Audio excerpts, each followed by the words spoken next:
Hey y'all, finally getting around to doing another video, and I thought I would show y'all my cake box hacks. Honestly, I used to think that using a cake mix was cheating, but the more I've been exposed to baking and been experimenting more, I discovered more tips and tricks that allow for creativity and more home style taste.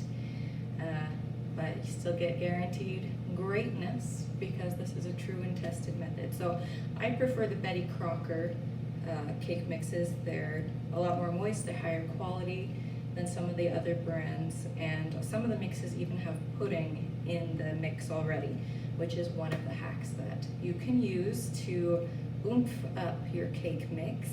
If it doesn't already have pudding, you can just put an instant pudding packet in there, either chocolate or vanilla, depending on your preference. So I'm making one of these. This is the super moist chocolate fudge cake. So to start, this recipe calls for 3 eggs, but I add an extra egg. So I've got 4 eggs here. Add them in here. It calls for a ½ cup of vegetable oil, and I'm actually using vegetable oil this time, but you can also alter it by using melted butter. That will make it a more dense cake, or you can add applesauce instead, and that will make it a little bit more healthy, but won't really change the texture. Just make sure it's like a not flavored applesauce, unless you want that. It says to use 1 1/4 cup of water. I use milk. You can use whole milk. I'm using 1%. That's just what we like at my house. You can also use buttermilk. Using whole or buttermilk will make it a more rich flavor instead of just water. I also add a ½ cup of sour cream, which is obviously not part of the normal recipe for the cake mix. Get that in there. Michelle, my bonus mom, said, "Oh, you put sour cream in there? No wonder they taste like crack." So, you know it's good stuff. I also add about a teaspoon of just vanilla extract. You can add any flavor of extract that you want. If you want to add like peppermint or lemon or cherry, just to kind of play around with some flavors. So basically the point of this video is there's a science to baking. All the ingredients kind of work together in a certain way to produce a guaranteed final product. But with baking, and the part that I love is that there's a lot of room for creativity as well. You can change the taste, change the texture with just small alterations that can make it your own. Other alterations that you can do is you can add a 1/4 cup to a ½ cup of regular flour and sugar to the batter, and it will just make it a very dense cake. So excuse my loud mixer, it's kind of old, but it does the trick.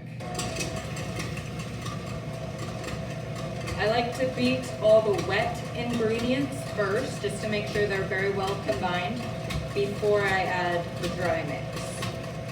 And that's something that's pretty common in homemade cakes and brownies as well.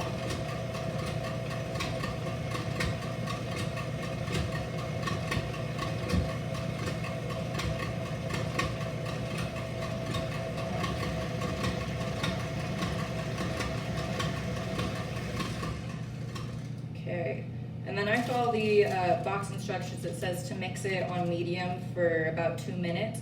I don't think I usually do about 2 minutes, just until it's smooth, but you don't want to overbeat the mix because then you get peaked cupcakes.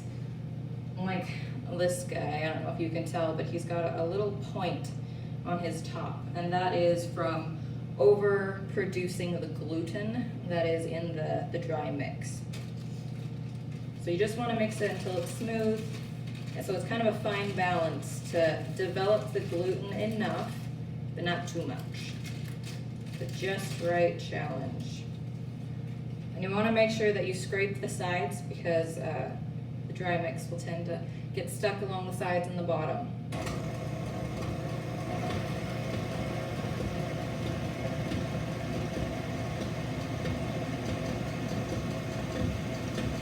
scrape the sides here.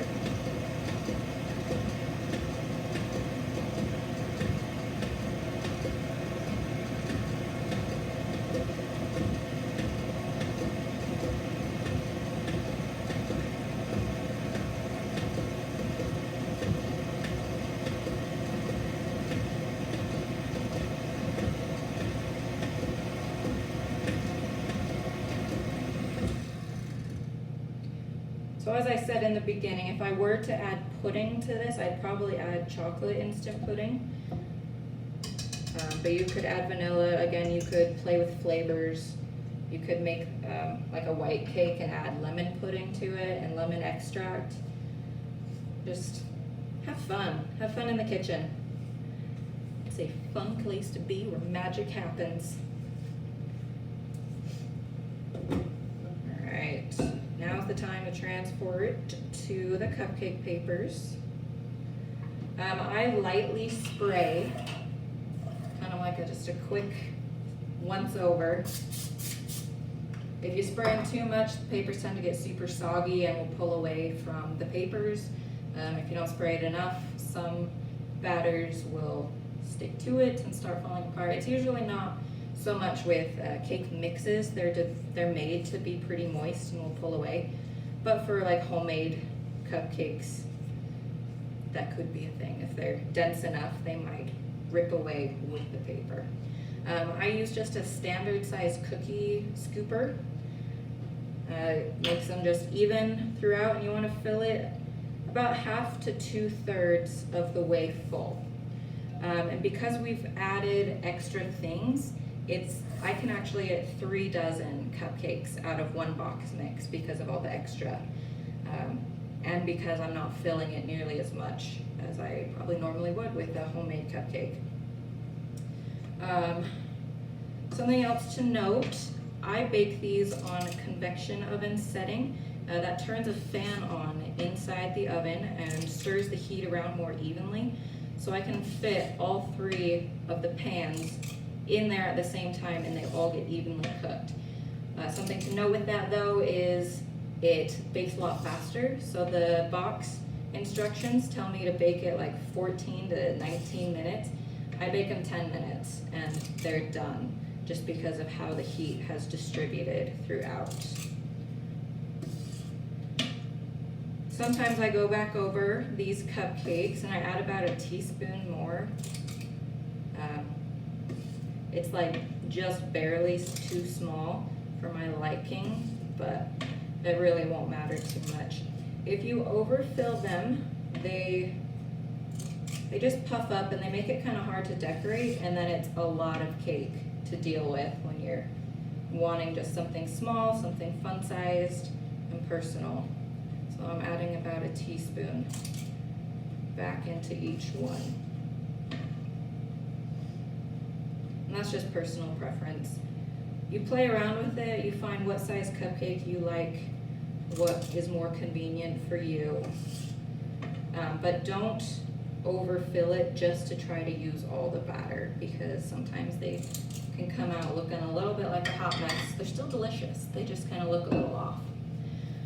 Something that I have discovered in my home baking experience is that you want to kind of slam it on the counter, and that I can see and hear that there are air bubbles that have popped, and that has when they bake, the bubbles tend to kind of hold their shape and then pop, and they can bake lopsided because of the bubbles and the air distribution in there. So I'm just going to stick this in the oven for 10 minutes, and then they come out looking beautiful, and they're super moist, super soft, but they kind of have that more home style taste to it than just a kind of a sugar rush to your head that I tend to feel that box mixes can give you. So that's just a couple of little tricks that I like to use to personalize something. It's more convenient than using homemade recipes, especially in large quantities. But for most things, I do prefer homemade. So they're a little bit more dense, they're a little less sugary, but this is super great. So you do you, you know, do what makes you feel good, do what you feel your family likes and what your friends will like, and just, like I said, have fun with it. Food is delicious and it's meant to be enjoyed. All right, see you guys next time.